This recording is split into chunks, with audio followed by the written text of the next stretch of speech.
Hello my friends and family members. ఈరోజు తల్లికి వందనం రిలీజ్ అయింది కదా. సో దాంట్లో ఎలిజిబిలిటీ లిస్టు అన్ఎలిజిబిలిటీ లిస్టు కొంతమందికి పడి కొంతమందికి పడలేదు. నాకైతే ఇప్పటిదాకా పడలేదు. బట్ ఎందుకు పడలేదు ఏమిటి అని మనము వెళ్ళి సచివాలయంలో బారులు తీరా నిలబడి అక్కడ కనుక్కుంటున్నాం కదా. సో నేను స్టేటస్లో ఒక లింక్ అయితే పెట్టినాను. దాంట్లో మీరు ఫస్ట్ మీ ఆధార్ నెంబరు ఇయర్ ఎంటర్ చేసి అక్కడ ఒక ఓటీపీ అడుగుద్ది.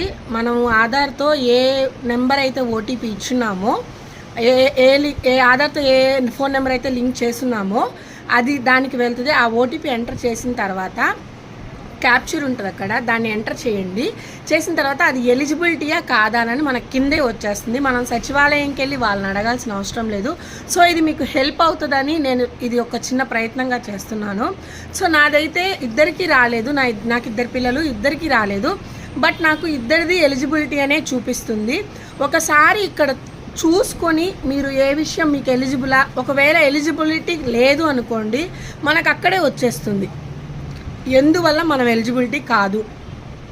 మనకి మన పేరు మీద 4 వీలర్ ఉన్నా 300 యూనిట్స్ కంటే ఎక్కువ కరెంటు వాడుతున్నా ఎందుకు మనం ఎలిజిబిలిటీ లిస్ట్లో లేము అన్నది అక్కడే వచ్చేస్తుంది అనమాట.